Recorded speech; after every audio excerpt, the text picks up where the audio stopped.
This photo from the College Board provided stimulus shows Barack Obama, the 44th President of the United States, shaking hands with a Native American woman named Eloise Cobell. While for many this isn't a household name, Eloise Cobell had a profound impact on Native Americans across the United States.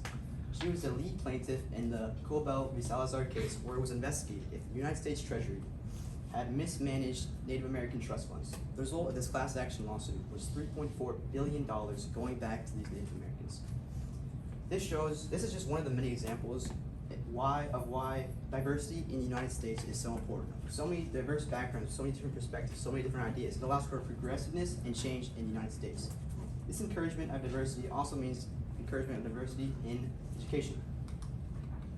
Good morning. My name is Riley Thomas, and today we're going to be exploring unique experiences in education. My research question was, to what extent does the social cultural background of students in the United States education system influence their academic experience? And through extensive research, I came up with the argument that social cultural background has a substantial social cultural background has a substantial impact on the experience for diverse groups of students in the United States education system. I'd like to start off with this graph to show how truly diverse the United States is coming. This shows population growth between 2010 to 2019 of different ethnic groups. At the bottom we have white at 4.3%, black or African American 11.6%, American Indian at 13.1%, Hispanic at 20%, Native Hawaiian or other Pacific Islander at 21%, and Asian at 29.3%. Now let's see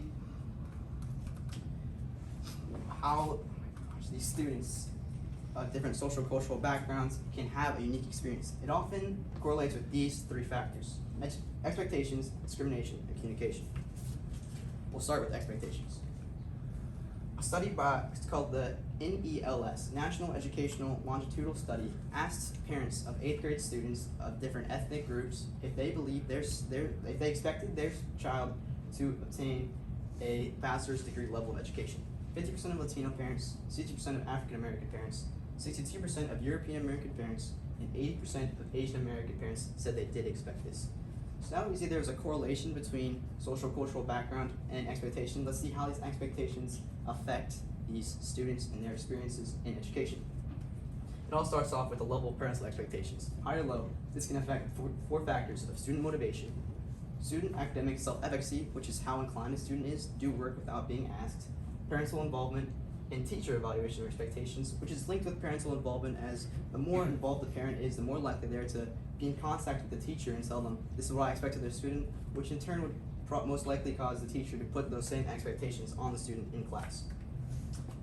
Now let's transition onto communication barriers. When a student is from a foreign country that doesn't have English as the main language, they could have English as their second or even third language.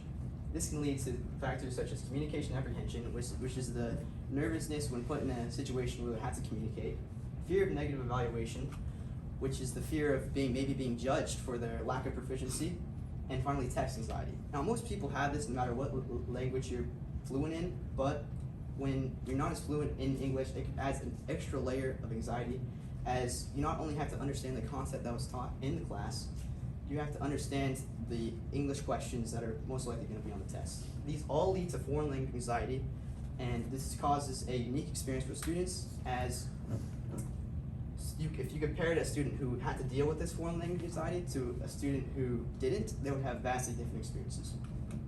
Finally, we're going to look at bias and discrimination. Discrimination bias can be seen in academic interactions, such as teaching quality and peer-to-peer interactions. These are both touched on in a peer academic journal named Examining Racial Bias in Education, which was created by professors at the prestigious colleges of Harvard and Princeton. They found that teachers who were associated with pro-white and anti-black bias were often seen giving less clear and less engaging instruction to their black students. This not only gives these students a different experience, but also an overall worse experience, as they most likely will be behind their peers. The second idea that can be seen with bias and discrimination is peer-to-peer interaction. This study also looked at how some students with these same pro-white and anti-black tendencies acted in their interactions with their black peers, and they were seen to they exuded less non-verbal friendliness, such as less eye contact and less smiling, even nervousness or stuttering in their speech. All in all, diverse social cultural background entails a unique educational experience due to factors such as communication barriers, high academic expectations, and discrimination or bias in the classroom. Now, you may have noticed that while these experiences that the students are having are unique, they are commonly negative. Some ways to avoid these negative experiences are easy access to helpful resources. This is for students with who have trouble with communication in the classroom, as they'll have access to resources that can help them as they try to learn what's going on in the class and as they try to become more proficient in the language. And then for the discrimination and bias aspect, informing teachers about this bias and discrimination is honestly one of the best ways to avoid it, as in most cases, teachers don't even realize that they are being discriminated to certain groups of students. And the limitation for these two solutions just really boils down to the costs required to install and implement these solutions. The people, time, and resources that they would need for them to successfully work and give these students, get rid of these negative experiences that these students do not deserve. Here's my works cited page. Thank you.